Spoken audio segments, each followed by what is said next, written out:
Okay, we are 6 o'clock live and ready to roll. And then I gave everybody a nice book to read after all the volunteer hours. Oh, is it time to start the meeting? Call to order. Riverside City Council special meeting and work session, or it's a professional meeting for Thursday, July 13th, 2023. If you would please all join me in rise, pledge allegiance. I pledge allegiance to the flag of the United States of America and to the republic for which it stands, one nation, under God, indivisible, with liberty and justice for all.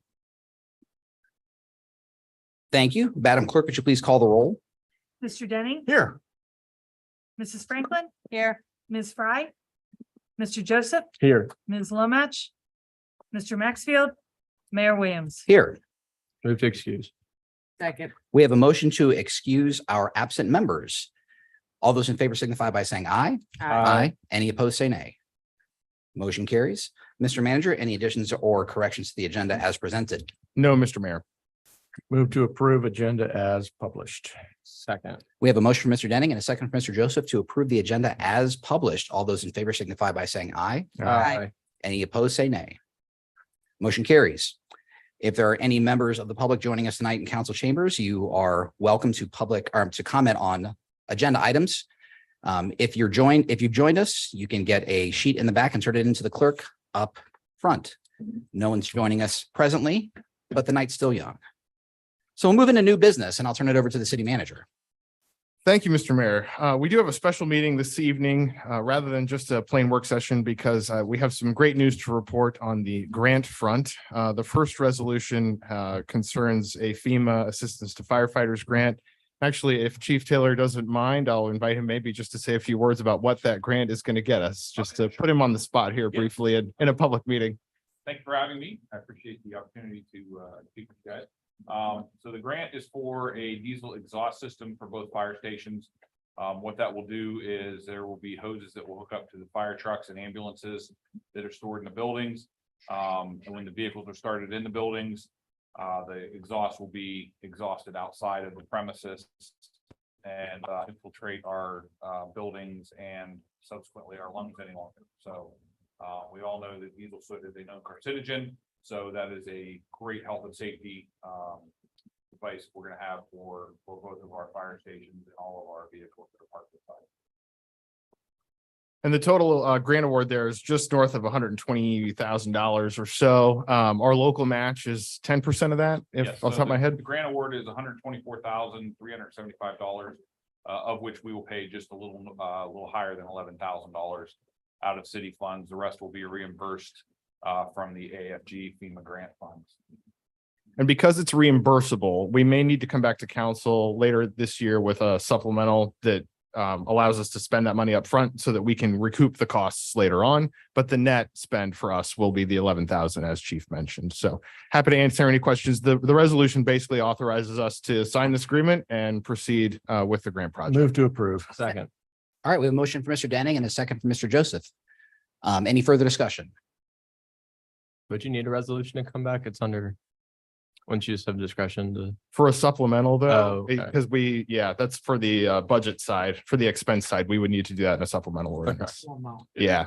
The whole amount. The funds won't be expended this year with supply chain issues and things like that. This will have to go to bid.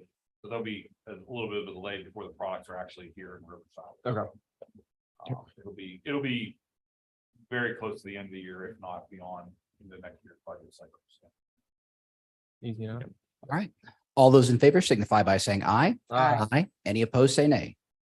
Motion carries. Thank you very much. And the second resolution, Mr. Manager. Second resolution, as folks will recall, we had a resolution earlier to apply for Safe Streets for All grant funding. We were awarded that funding through the Federal Highway Administration, the Federal Department of Transportation. That is a $700,000 reimbursable grant to reimagine the Woodman corridor from Springfield Street all the way down to US 35. So we are through the process now where the federal agencies have signed off on the grant agreement. So this resolution, again, authorizes us to execute our side of that agreement and then proceed with Montgomery County TID and our consultants to begin that study process and deliver the action planning grant for this project. So great news. We may have a scope change with the TID that will come your way over the next month or two.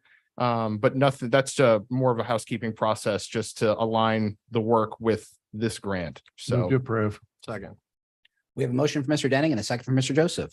Any further discussion on resolution 23-R-2855? Is this the brand new stuff that the feds put out? Yep. That we're like on the forefront of making. right, this is Infrastructure bill. infrastructure bill, and we had the second highest award in Ohio. The other one Awesome. was 12 million in Columbus for a construction project, and we had $700,000 to study this whole corridor. So very exciting stuff. With the TID, explain that a little bit. Just briefly, we've worked with the TID in the past. We had started working with them to do some preliminary design on this intersection up here at Springfield Street and Woodman, mostly for the Harshman Wall repairs and that project. The TID is going to help continue that work, but under this expanded scope to look at the whole corridor. Okay. Then, did you say anything with like possible for us to get that 175 by? That local match? Mhm. We are going to use monies that we had previously budgeted or allocated for some wall repairs and other engineering for that, for most of that match. Okay. We will have to come out of pocket for a little bit of it. But not the majority of that amount. Okay. So. All right. And for those who might not be as well versed with vernacular, TID is the Transportation Improvement District. Which Correct, is a thank you. multi-jurisdictional authority that helps with some of this funding. Yep. All right. Welcome, Brendan. Welcome. We are on the second resolution right there. So Brenda, we are just about to call roll on the resolution authorizing Josh to accept the DOT grant for the Woodman Harshman corridor. And we were just kind of answering, he was just answering a few questions, and I hate to just have you cram in, but if you have any questions before we call the roll. this- Okay, excellent. All those in favor of approving resolution 23-R-2855 signify by saying aye. Aye. Aye. Any opposed, say nay. Motion carries. And I would look to the clerk. Do we adjourn the special session? Or we just go right into the work Yep. session? Okay. Yep. All right, well, let's keep rolling then. Back to you. Thank you, Mr. Mayor. So we wanted to create a touch point here for the land use plan. That was an item that we had discussed prior. And I'll kind of open the floor for any questions or comments from council on that. If there's anything that you'd like to discuss, any questions, Ms. Holt is here as well and can help address that. If there are no comments, questions, concerns, or there are questions and concerns that we can iron out fairly quickly, we'd intend to bring this to you for adoption at next week's meeting, a resolution basically adopting the new land use plan. So open for questions if you've got them. So. I will say one thing, you received the booklet. Since the booklet you received, there's been 2 minor changes, an updated letter from the city manager, and we moved 1 small label on the map on page 35, I believe. And the label is for the source water protection area. Awesome. So. Does anyone have the book? Because there was only one question I had on the map. There's a, it references their brackets and it says overlay For- district. What does that mean? For Valley Street, I mean, just on the map, it just, if it's bracketed, it says overlay district. What does that actually mean?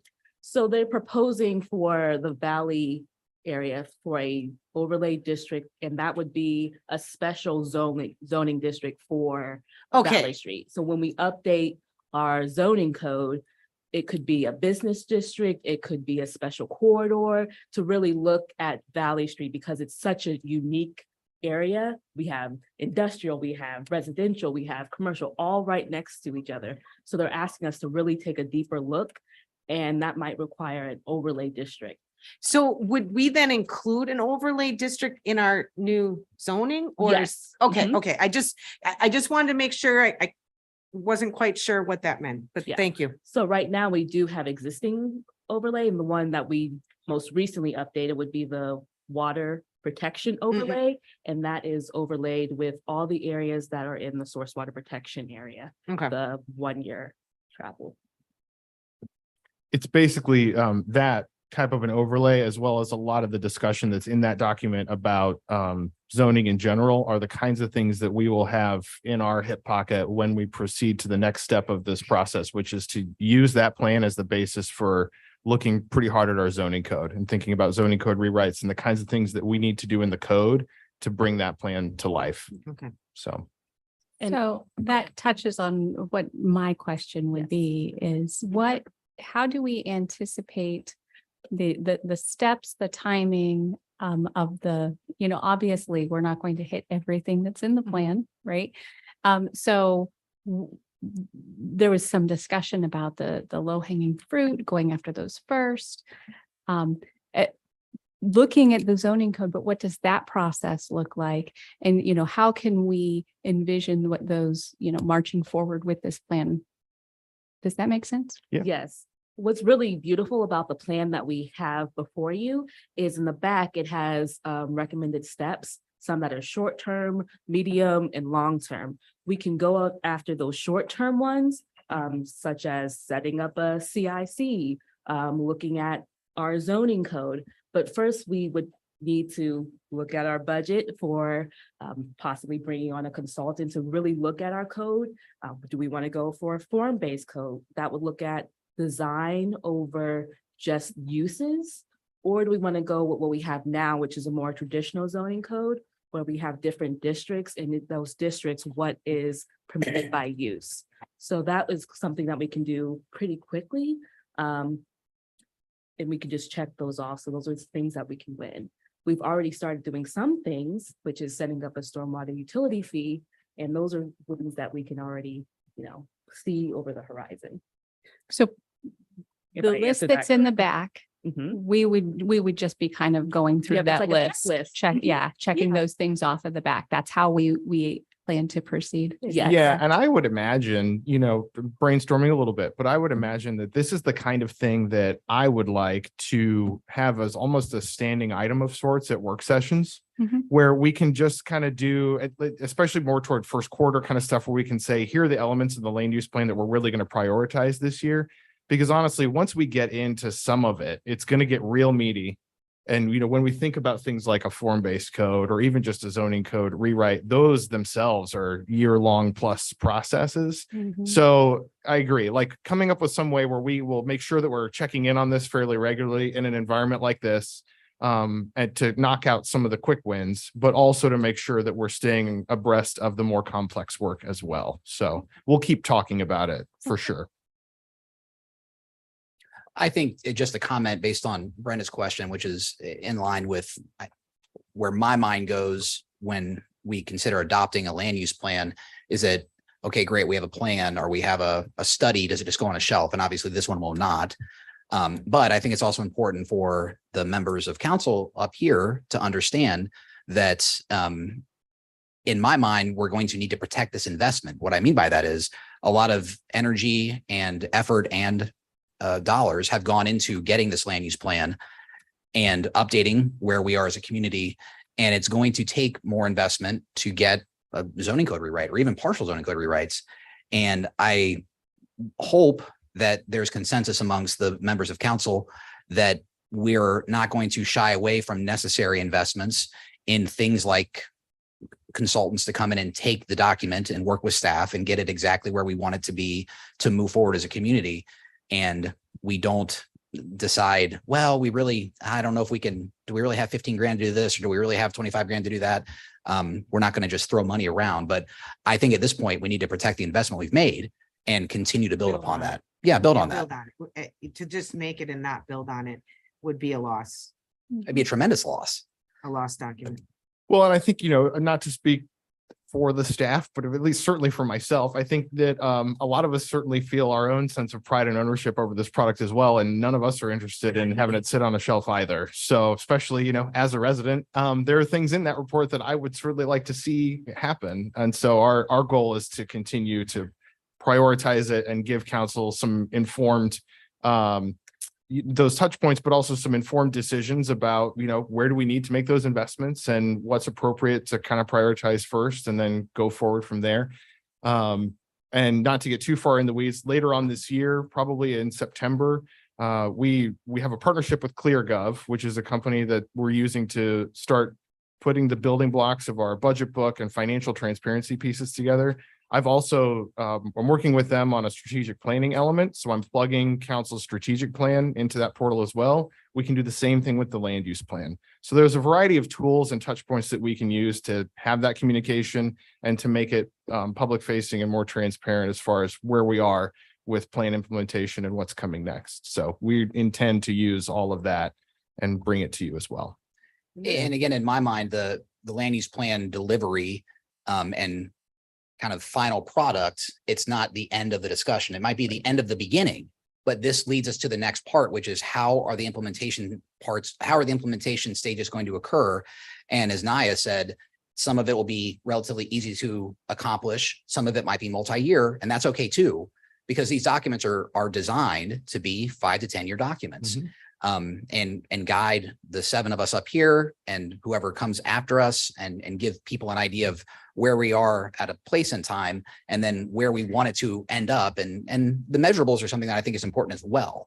So I think what's important for the public to know is that, yes, we did take this 18-month process to get here, but this is not the end of it. By no means is it the end. And I'm excited to figure out where the next pathways take us. And it's not all going to be on a deliberate schedule, but nothing is. And I am very hopeful that we, as the stewards of the city's finances, will protect the investment that's been made in this document. My question would be, as we're looking into having continual touch bases with the action items on the plan, would it make sense to attach a goal date on those items? Like, when could this potentially be done by? Because like, if you think about like like we have a plan, and plan should be SMART, and like the SMART is like the acronym SMART. So like the specific, measurable, achievable, relevant, and time bound. I think they're very specific. Measurable is kind of ambiguous. Achievable, we wouldn't have written this plan if it wasn't something that we could achieve. But I think that one piece that I think would tie it all together to kind of say, like, this isn't going to be a document that just sits on a shelf.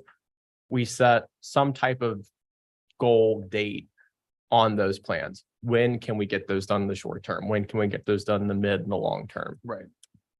Yeah, I think I agree fundamentally in terms of our ability to prioritize and talk about that work has to include those elements, right? And in some respects, this ClearGov tool will help us to show that. Because it'll provide, like a progress indicator, and you can sort of mark things as delayed or provide reasons for why we may be ahead of schedule, those sorts of things as well. So we're definitely working in that direction. Because otherwise, to your point, I think if we don't do that, we sort of lose that accountability loop, and we all want to make sure that we're sticking with it going forward. And I definitely encourage a check-in, 3 years down the line and saying, where are we at the plan? And this is a community effort. So we're going to be planting seeds with the Planning Commission, with BZA, saying, are your decisions lining up with the land use plan? So it's not going to just, like the mayor said, stop here. This is the beginning. And just to kind of set expectations, the mayor gave, 5 to 10 years is how long a land use plan like this should last. But also realizing that we don't necessarily have the resources to do everything. There's a little bit of pie in the sky element to it, right? So what can we expect as a community to gain from this plan in the first 5 years? Is that something that we can make a hazard a guess at, just kind of a ballpark? Yeah, and I think that the main takeaway that I have, just from where I sit, is that the immediate value that we gain as a community from this is that baseline vision of that becomes the reference point for any future development proposal that comes through, or if we as a city decide we might want to make investments in properties, or position the properties we own. I know of a couple buildings we have, it's those sorts of things that it helps us make more informed decisions about our assets or what the folks in the community want to do. And that will stay with us for the next 10 years. So that's kind of an ongoing thing. And then on the other side of that, I think that the other thing that we are able to do with it in that first 5-year window, a reasonable expectation is to use that foundation to get the code in a place where we can really support ourselves and the business community and the residents to help create that community that's envisioned in the plan. Those are the two big chunks of it that I think are the most, I don't necessarily want to say impactful, but they have some of the most long-lasting impacts on the community. And they're also the kind of the meatiest and most complex. But at any rate, I do think there are other little things in that plan that as we start to unpack it, we can certainly say, yeah, we feel like this is reasonable within 5-10 years, or kind of provide more context about the timing. But the short answer is I'm confident there's a lot that we'll be able to execute on. Thank you. And we may not be able to get there in 5 years, but we can set ourselves up so Right. that maybe in the next 5-10 years, we are ready to get, those goals marked off. Yeah, that's. I also think that it's going to show developers that may want to invest in our community, that we have our stuff together. Mhm. And we have a vision, and it's not just a haphazard, we get $300 general stores or whatever, we have an idea of what we want our community to look like. And we've asked our community what they want it to look like. Yeah, And I think the investors and the developers will look at this and say, oh, okay. So I can, Right. with what they're coming up with, I can plan for in 3 years, possibly putting whatever, Waffle House, but I can't put it there. It's gonna have to go over here because of the way the layout is. So I think that's gonna help us put everything together. Or they may say, hey, they're getting ready to look at Valley Street, maybe I put a Waffle House down there, or whatever the answer is. But I think that'll help us, and I think it'll help staff to be able to sell it to developers and investors. So that's exactly where my mind's at. I think this is an effective piece of marketing material to any potential investors. It also kind of sets the road, like with an attractive zoning plan, like Mike said, you might attract those businesses, and then you think about those, our biggest hurdle to jump over on getting to those 5 to 10 year plans is capital, right? We don't have the cash to fund a lot of those projects. But if we start getting more investment in the community, more businesses start opening up, then you start seeing that increased income tax revenue.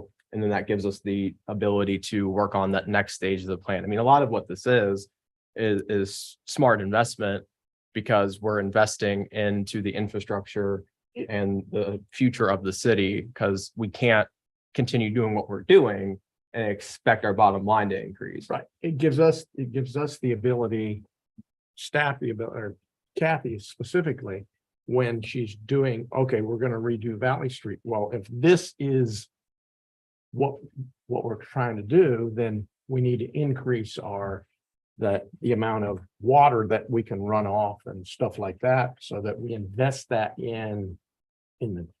at the beginning, so that it's ready, so that the investors and the people that. yeah, you're staging for future development. Right, And, exactly. and I think for me, it's a very practical, the very practical example that I always go back to, and it's something that not everybody up here, Zach and Jesse, I don't think were here when we were hotly debating 601 Woodman before it was a Kroger's. And You just saying, let that go. right? no, the whole point is I kept thinking, I know that the zoning code says I'm this, just messing- but I'm we just messing. only know that because we determined that from a land use plan that was 20 years old. So I'm just messing. a phone book from 1990 might be accurate, but it's probably not. Mhm. Let's update it. And this update shows, as Mike pointed out very astutely, and Zach followed up on, that the development community, the real estate community will say, well, Riverside is investing in themselves. And you're also right, Zach, we don't have the capital ourselves to do a lot of these things, but we are already seeing the market respond to some opportunities in our city, and that's going to continue. Mhm. And that's what's exciting to me, is that we now have essentially a playbook to say, this is where we want to go as a city. If you bring something to BZA, if you bring something to Planning Commission, are your developer, are your visions and plans in line with what this community has adopted as our plan for the next 10 years. And that's a great thing to be able to point to, as opposed, again, it's not any one person's fault, because a lot of zoning codes have outdated terminology, but we can at least say we are going down this path. And it'll help us with NVRPC too. Well, yeah, that's another thing too, is that getting some of the grants that we just approved, that these are competitive grants, and our ability to say that we've updated a lot of these things. Well, and one other quick thing, and I don't want to belabor it, but I do think it's important to say in this context in a public meeting, is that it's exactly what you all have just been talking about. And we are already starting to do that work, because when we got this SS4A grant award that we just talked about, we've been asked to provide this plan as part of that process, because You don't say. because if we're going to do it, we've got to build the roads. We have to build the infrastructure, build the accessibility into our physical environment to make that appealing to residents, businesses, investment. And it is happening. Like we're already starting that process. So it's, to me, again, it's just a synergy of everything that we're doing, all falling in line. And this is exactly the road we need to go down and keep going down in order to transform the parts of the community that the community wants to see transformed. And so it's gung ho. We're all starting on that path. And I don't want to be remiss on one thing that I really like about this plan is we get really excited when we hear investment and growth in the community. And I think a lot of communities get that same way. They see new shiny buildings, new bricks getting laid down, the construction crews are moving in, but it doesn't always make sense. Too much growth, not the right type of growth, not the right type of investment is not the best for cities. I think if you drive down a street not so far from here, you'll see a whole big bunch of development, and that area is continuing to boom. Is it the right type of growth, or are they just growing fast because people are wanting to spend money in your community? This, I think, kind of gives us those guardrails of like, this is what our community told us that we want to see happen here. And now we're not just going to grow without anyone kind of overseeing that Plan. process. Right. Literally plan. Right. Plan your work your plan. That's it. Excellent. Well, so we look forward to seeing that document. Yep, we'll have it for, I believe it's an ordinance. Yes. It's an ordinance. I should have known that off the top of my head, but that'll be in front of you at next week's meeting as well. And so we'll keep that process rolling. The rest of these items for the work session are fairly straightforward updates. I'll go ahead and turn it over to Ms. Holt just to speak a little bit on some text amendment updates for the UDO. Well, until we get that full zoning rewrite, we have been working hard to kind of rework what we can. And in that effort, we are looking at our development chapter, which I work with every day, and so does Planning Commission and the Board of Zoning Appeals. This chapter is the one where it has all of our procedures and steps for rezonings, for conditional uses, all our site plans, all our notifications. That is what that chapter is. And what we did for this rewrite is really tighten up the procedures for notifications, make that consistent with how it actually works. You've heard us, we are a lean, mean machine here at Riverside. And when our current code says we have 5 days to turn around and review, that's not really realistic. So we've actually made that 10 business days. So that really gives us time to really dig into that plan to make sure we have good development here. And we're making sure that the plans that come before you and Planning Commission have all the stormwater requirements checked, all of that stuff. We also looked at appeals that go before the Board of Zoning Appeals. And we're not just having anybody say, I don't like the decision you made, so I'm appealing you. Why? Why are you appealing? Because I don't like it. So they have to cite the code and the grounds for their appeal. So that is clearly stated in that section of code now. So there's changes in that text amendment like that just makes sense. It's tighter, it's cleaner. And if you have more questions, I'm here to answer them. And how long, remind us again, how long this has been in front of planning commission for quite a while? So Planning Commission started this about 9 months ago that we've been working on this. We looked at other cities, called around just to see how their process worked. We looked at Vandalia, Inglewood, Kettering, Dayton, Troy, just to name a few of like the 14 cities we looked at. So this was a long process. We wanted to do this carefully, deliberately, to make sure we had a good product. Another thing that I want to mention is we also added neighborhood meetings. We want to make sure our community is involved in this process and they have a voice. For a specific development, you mean, Yes, right? for zoning changes and for conditional uses. Is that something like they have to put a yard sign up or something like So that? developers are required before they submit their application to us, they have to host a neighborhood meeting close to the development site in a place that is upsized for the people that they're going to invite. You will get notification of that as well. So will Planning Commission. And once they have that neighborhood meeting, they can submit their application. We also require pre-application meetings so we can walk them through that Mhm. process. So we want to make sure each applicant is aware of the process. We can sit down with them, walk them through each step, so there's clarity. It's basically a lot of best practice that you'll find in other communities Yeah. across the country that we want to make sure we are bringing our code up to speed with and plugging some holes in our code with as well. So, So we're taking our stuff and cleaning it up. correct. Hodgepodge that it's. Yeah, I'm Oh, sure you've seen a lot of our community here, so like, I didn't know this was happening until I got a letter. Exactly. Yeah. To Right. Ms. Holt's point, that's, I'm an ex officio on planning commission. And I know a lot of the people up here attend planning commission meetings or watch them. A common refrain is either someone in the neighborhood had no idea, Mhm. or an applicant will say or feel, whether it's accurate or not, that they were blindsided or they had no idea that this was what was required or whatever it Yeah. might be. And if we just take people on at their word, okay, well then let's find ways that we can give people every opportunity, whether it's the applicant, the neighborhood, or the city, every opportunity to have the due diligence provided correctly. And I think opportunities for citizen participation is a welcome addition. Yeah.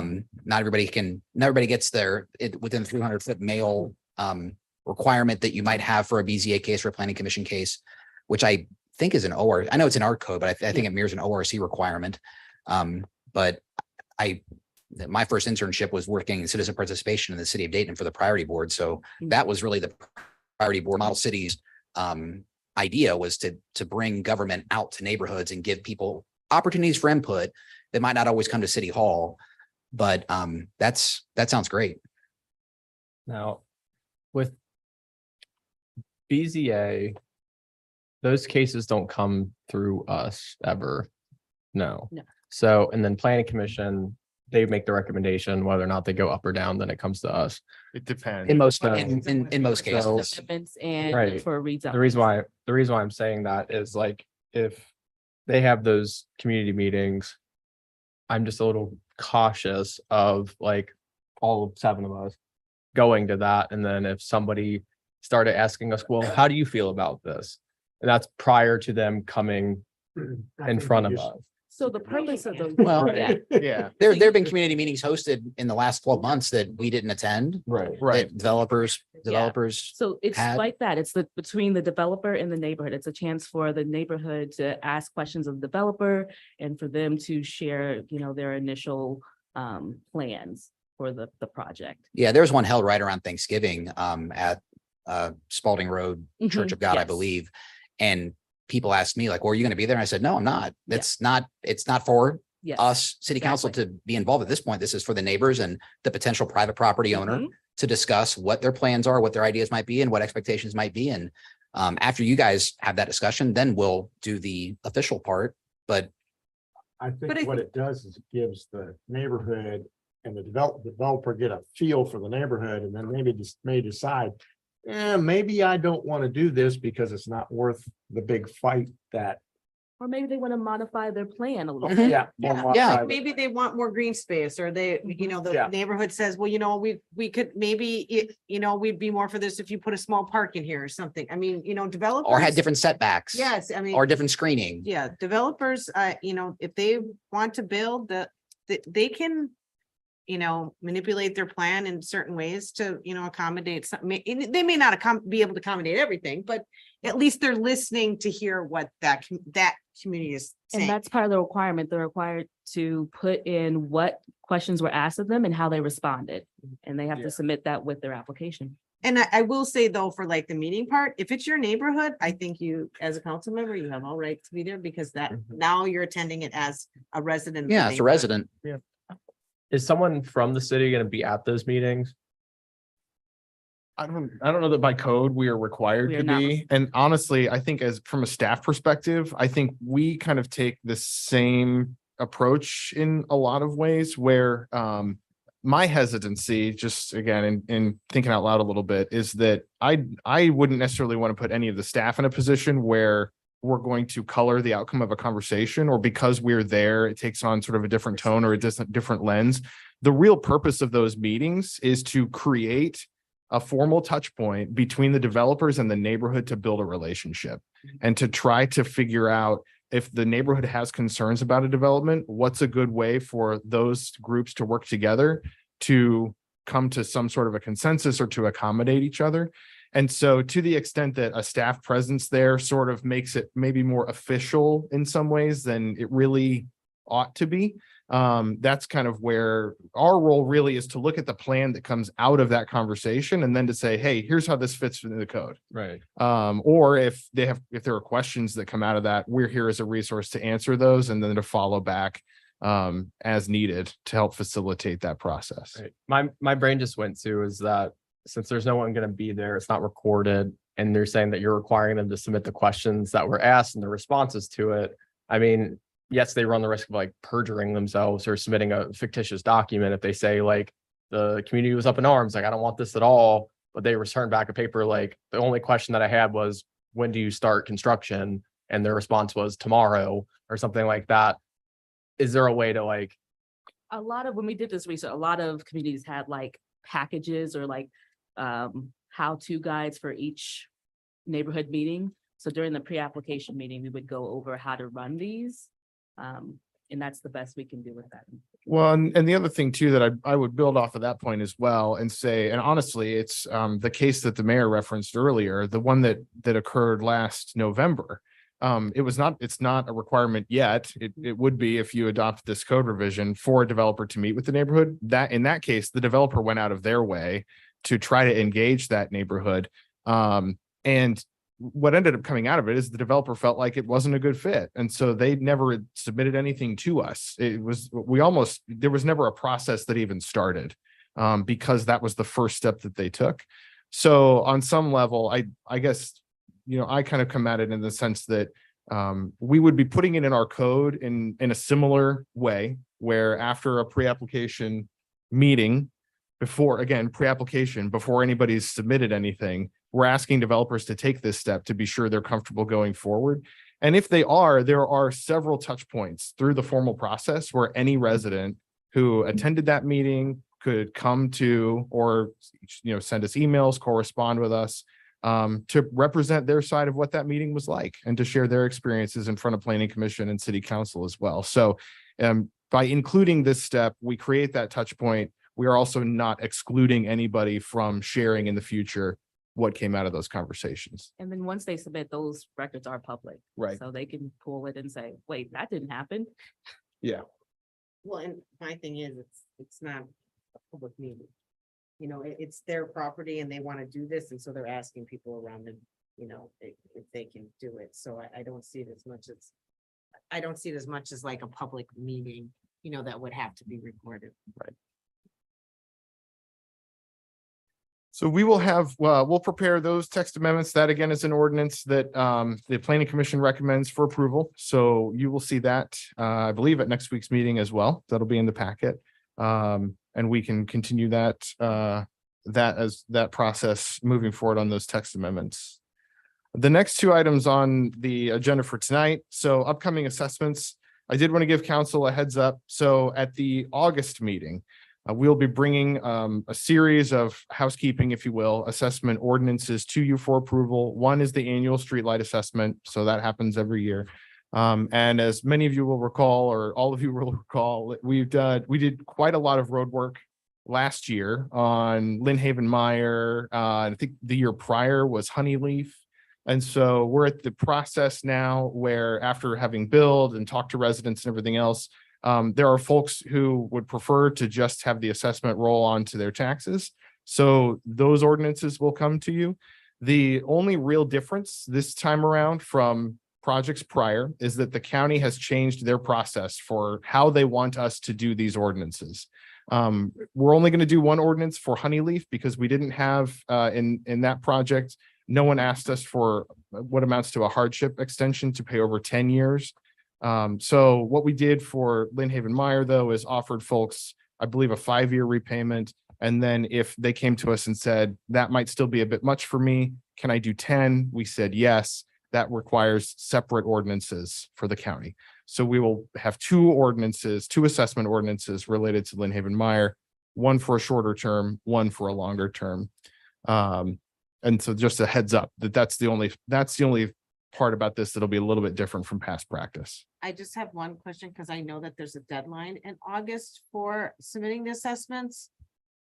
I Do we believe know it's what that date September. is? It's Because I think we September. need a first and second read.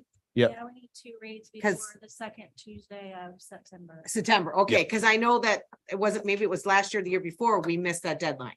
And so it had to go, Which is why the third one is actually this year. okay, perfect. Thank you. Speaking of lighting assessments, when are the lights going to go up on Beatrice?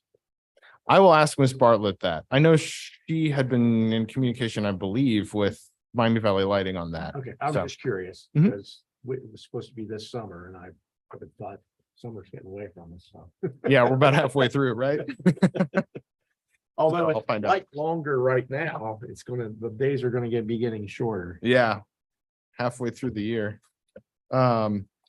Okay, so the last item here, just under city manager updates, just a handful of quick things for everyone.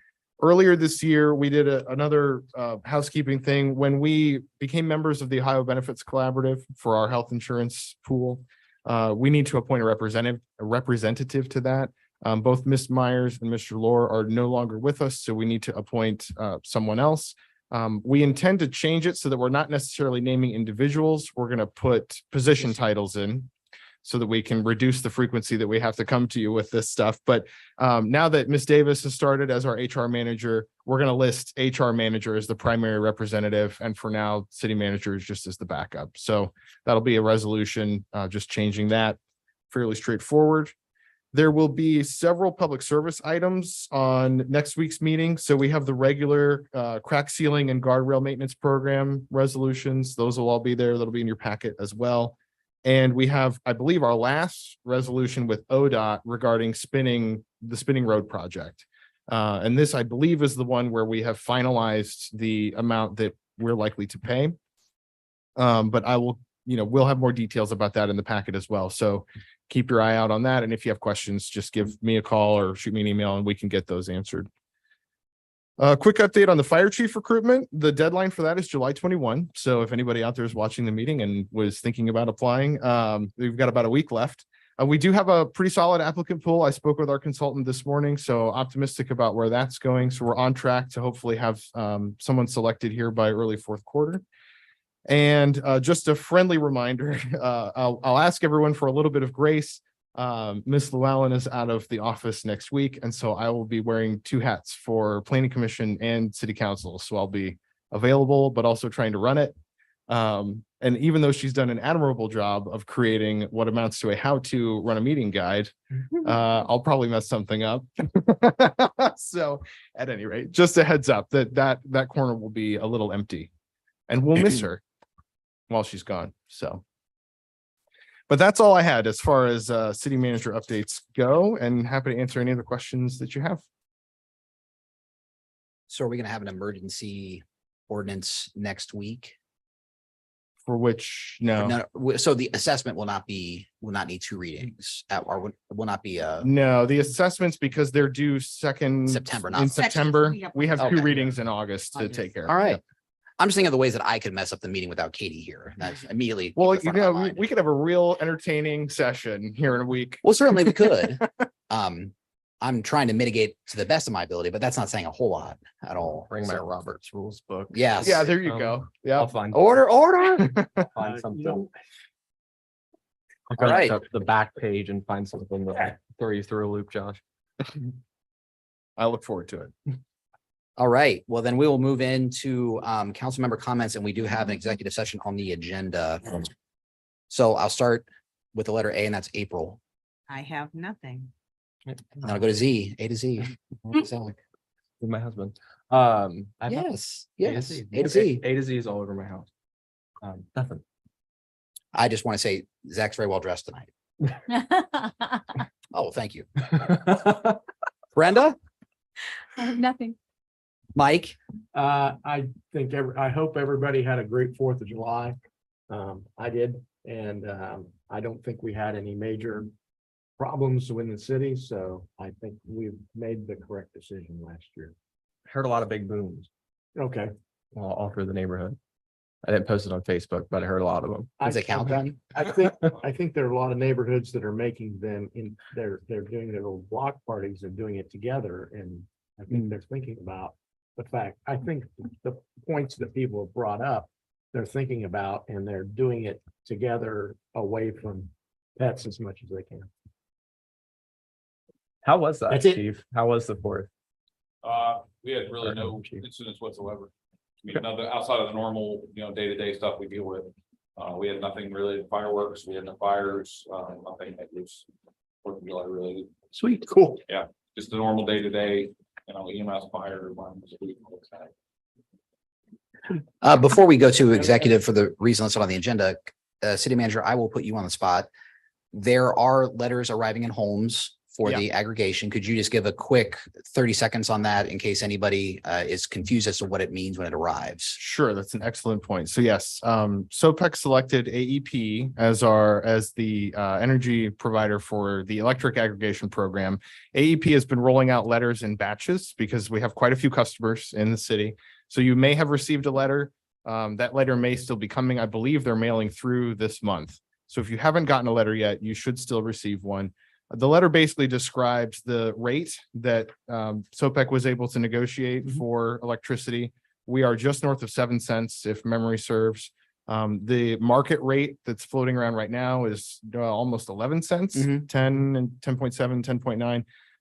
So if you are a customer who receives a letter and you don't opt out of aggregation, you can expect to see some savings on your your electricity bill through the aggregation program. The letter contains all the information you need to know about who to call. I know, that's what I'm saying. Okay. In other words, Do not. no action is required on your part when you get a letter. But if you want to go try to find another rate or choose another provider, you still have the ability to do that. And the letter explains everything that you need to do, the numbers to call in order to follow that process. But it is exciting because we did better than market rate. Mhm. And that rate is locked in over a 22-month period. What that period does is the next time then that we would go out for bid for electricity prices under the aggregation program, we will bid at the same time as larger communities like Dayton. So our bidding pool will get much larger. Ideally, that makes us much more competitive. So hopefully we will continue to see this level of competitiveness going forward. And that allows 22 months for other communities So to also the- join. The Right. gas aggregation is shortly behind this. Yeah, they're in the process of getting, I believe they just got approval from the Public Utilities Commission to proceed with, at SOPEC, I mean, with rolling out their natural gas aggregation piece. So the next step in that process is for them to go to market during a billing cycle and try to lock in a price. I don't have a specific timeline there, but I'll find out. Because people they'll want to know. Yep, well, and winter's just around the corner, right? So, fair enough. All right. Well, thank you for that. And at this time, I'll entertain a motion to go into the executive session for the reason listed on the agenda. Second. So I have a motion for Mr. Denning and a second for Mr. Joseph. Madam Clerk, would you please call the roll? Mr. Denning. Yes. Mr. Joseph. Yes. Mrs. Franklin. Yes. Ms. Fry. Yes.